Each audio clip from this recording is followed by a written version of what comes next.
How you doing? I hope you're all doing fine. Ah, today is one of those days.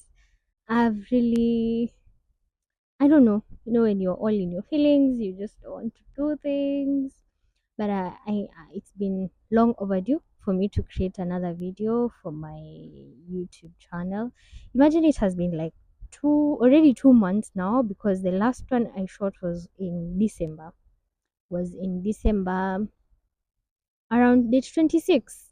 Can't quite place it, but it was around there.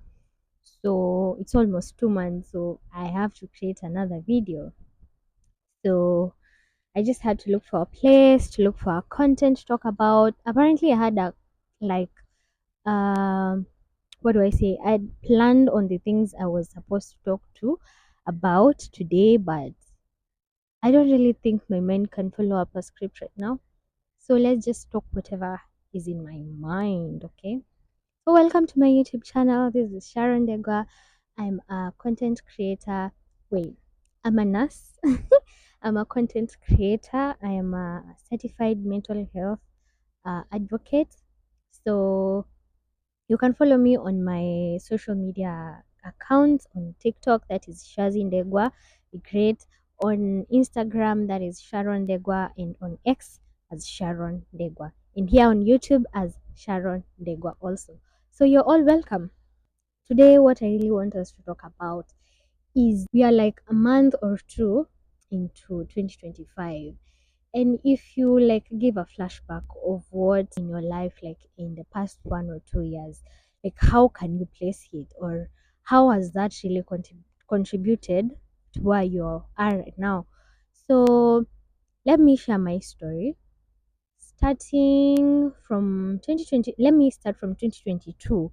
So when I finished my college in 2022, and I did my nursing council exam in June and got my license in May, and I started practicing in September 2022.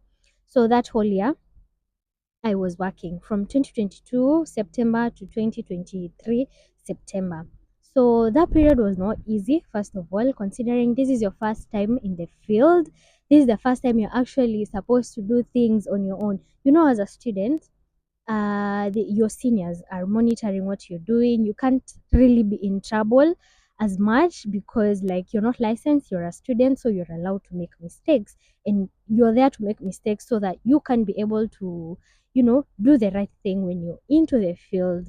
And you're supposed to do the right thing because you're handling human beings, you're handling people, you're handling people's lives, so you have to take them seriously. Even as a student, you're supposed to take them seriously, only that the intensity or the density of what you're really doing is not that much as to when you're really in the field, like you're really practicing now as a qualified nurse. So it wasn't easy considering I was also in Nairobi, and Nairobi is hectic. If you're not used to that life, let me tell you, you'll feel like your whole life is crumbling down, and especially when you don't have like a really what do I put it? Like your income is not really sufficient, or what you're earning can't really sustain your lifestyle. Even making sure like you're taking 2 or 3 meals in a day, bro, it was really a lot. And after I finished my college, I went to volunteer at sub county hospital here in Mombasa. So I went to volunteered for like 2 months. So I was still fresh, I was still learning, I was still gaining new experience. And as a nurse, and you have a license, so if you make one grave mistake, that license is gone, like it's gone for good, and you can't practice as a nurse, you can't practice as a health provider. So you have to be careful in what you're doing. So after I finished my college, that is in May, I got my license and went to do volunteership in June and July here in Mombasa. Then in August, I went home, back home in Nairobi, because that's when the elections were happening, and my parents were like, "You have to come home. We can't take the chance of you being away from us, and it's election time, and we don't know what's really going to happen in the country at that period." So I went home, and after the elections, my parents helped me look for a job, and I got one, and I started practicing now. Uh, as a licensed nurse. Let me tell you, it wasn't easy. And being in Nairobi, let me, I'm really insisting on being in Nairobi and practicing. I know there are people who are taking care of their families, there are people who are taking care of, extended families, and they're in Nairobi and they're hustling. Please, when your relative or your sibling or anyone you're related to is in Nairobi, make sure you're calling them and knowing how they are doing mentally, yeah, and financially. If you can send from, if you can send food from home, from a country, please do send them money, and so that they can make sure they are eating, because these people barely eat. They are always on their work, they're always on their feet, going to look for money, and that's not really a good culture. And that's how, like, that's how I was doing in any, when you're just working 24/7, you're from one job to another, one job to another. You make sure that you have all your finances in order, so that you can eat, you can parent, you can buy clothes, and you just have the basic needs. And I'm alone. Imagine now our parents, they're in Nairobi, or your parents are in Nairobi, and they're taking care of you, they're working, they're taking care of you, and they're still surviving. And you alone, you can't take care of yourself.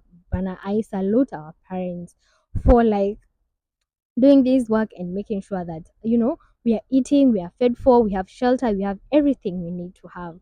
So that period of, like, 2022 September to 2023 September was really hectic, because imagine I'm feeding for my own, right? And the only thing I was able to afford to buy with the salary I had, I didn't even have like savings in my account, because the work environment was not really accommodative, in a way that the money I was getting, paying for my rent, paying for food, paying for the basic needs, couldn't really allow me to, like, have savings and all that. Ningezitoa, like, I used to have rainy days each and every day, and it's understandable. This is the first time I'm experiencing this work environment. This is the first time, I'm getting to have my own money. So even the financial literacy, off the roof, zero, nada. I didn't have any financial literacy at that time. So the only thing I was able to afford to buy was a bed and a portable closet, a chair, and not really like a big ile 4 3 seater, no, ile that study chair and study table. Yeah, the wooden ones. That was what I was able to buy. And the utensils that I came with from my parents' house, those are the ones I used until I moved out of that house and came to Mombasa. Let me tell you, the hustle there, it's not easy. So the reason why I'm actually sharing this story is a really close friend of mine went through my, not really diary. It's not that secretive, but when you're writing things, or when you're writing goals, the things you want to achieve, you know, and where I am right now, they went through a book, and they were like, Sharon, you're really doing good for yourself. And I couldn't see that, because I'm like, I'm still there. I'm still, like, really finding it hard to provide for myself. I'm finding it hard to, do things for myself. But at the back of my mind, I'm not seeing the progress that I'm making from the past 2 years. So that's why I'm really, like, trying to internalize and seeing where I'm coming from. So after 2023 September, I quit. And I was like, no, this is not for me. Maybe I need to look for something else to do.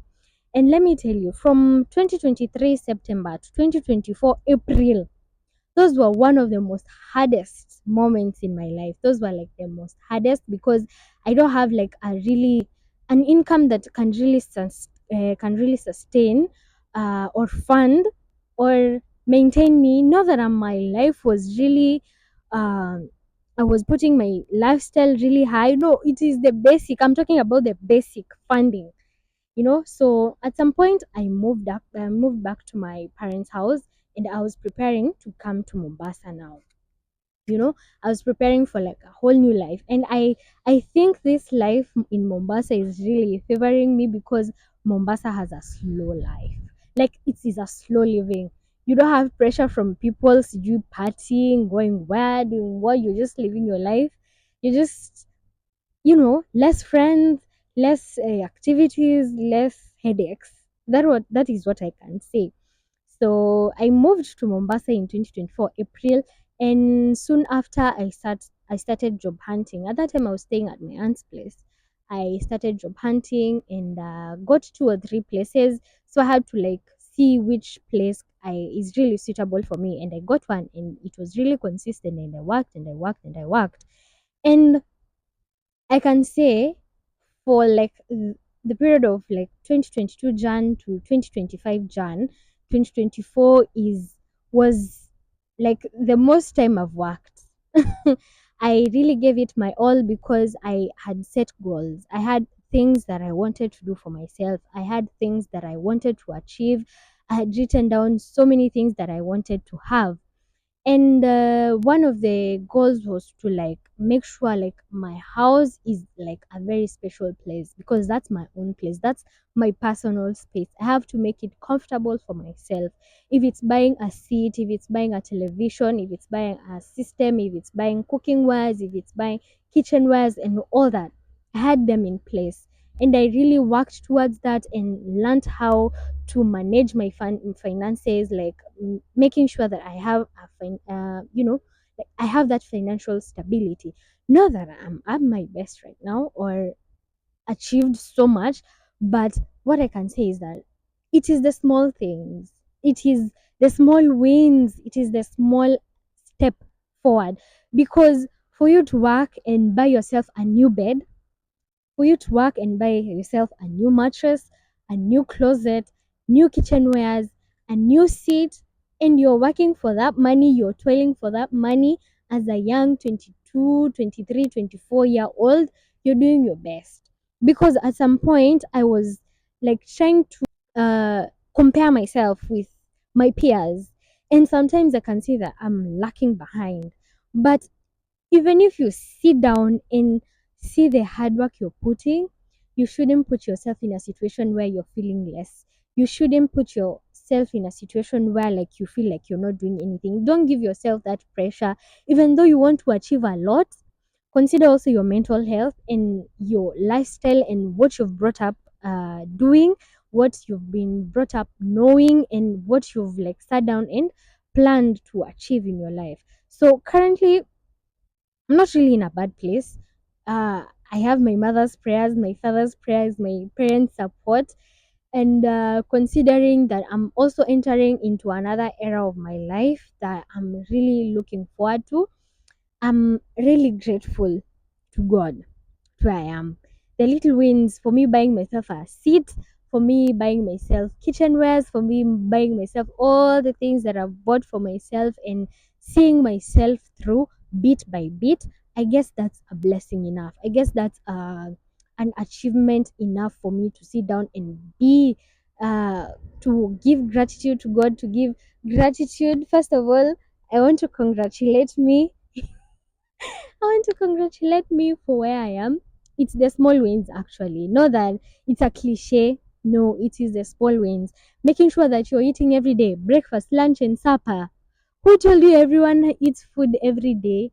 Wearing different clothes every day. Who told you people have clothes to even change? Making sure you even have pads for your periods. Making sure you even have electricity, you have water. Thank God. So looking forward, I can see myself going very far because I am a very hardworking girl. Even though sometimes I fail to identify my wins, I fail to identify my, things that are keeping me moving forward. I fail to see what is really keeping me going. But at the end of the day, that small gratification, like today I was feeling so much low. So I just went somewhere, sat down, took a 2 hour course, 2 hour course. And I was like, what? Is that me? A 2 hour course. Let me tell you, my inaitangwaje, my level of concentration is not that really good. 30 to 45 minutes. But today I was able to keep myself in track for 2 hours. Like writing down, internalizing, getting to know, referring to other materials. I was like, girl, is that you? Is that you? Good, good girl. You know, I felt nice about myself. And considering today is also the 17th of February, 1 month after I celebrated my birthday, I also bought myself a cake. Can you clap for me? I'm growing older and I'm growing wiser every day. I can't deny that. Yeah, so I also decided to come take a nature trail at a butterfly pavilion here in Mombasa. Entrance is like 400. So feeling the ambience, feeling the serenity, feeling the, the peace. It's a nice feeling. Let me tell you, it's the small things. Let me tell you, don't set your standards too high, even though you'll set them. It's a step a day, a video a day, content creation a day. It is just everything every day, just a step.